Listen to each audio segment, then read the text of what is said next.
This is Scott Spratt from ProFootballFocus.com Fantasy, and this is another Fantasy Slant.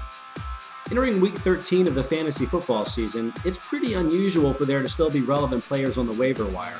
After all, we're just a week away from the playoffs. However, Week 12 was just that unusual, where several players came out of virtually nowhere to have fantasy success, and they could actually help you in the fantasy playoffs. The first player is Latavius Murray of Oakland.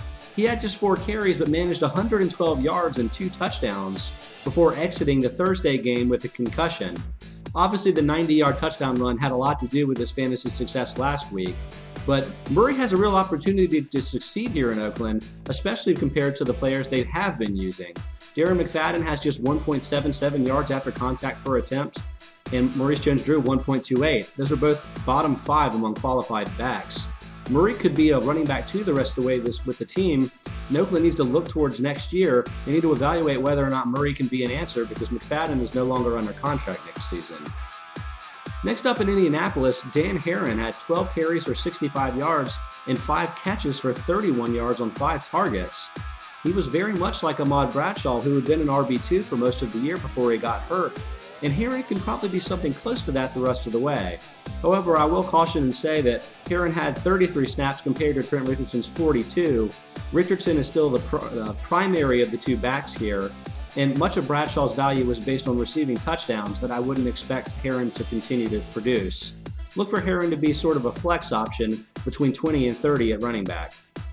A pair of receivers are up next. First, Jarvis Landry in Miami had 7 catches for 50 yards and 2 touchdowns on 9 targets this weekend. Landry actually has 24 receptions over the last 4 weeks. That's tied for the 7th best at the position, which is still pretty good even when you consider that many teams had byes during that stretch. Landry also has 4 touchdowns over those 4 games, and he can be close to a top 30 option the rest of the way, as Miami is desperate to put up offense and win games to get them into the playoffs.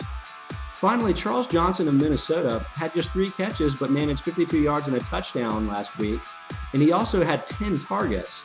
Johnson actually has 23 targets over his last 4 games for the team. That's tied for the most with Greg Jennings, while Cordarrelle Patterson has just 19.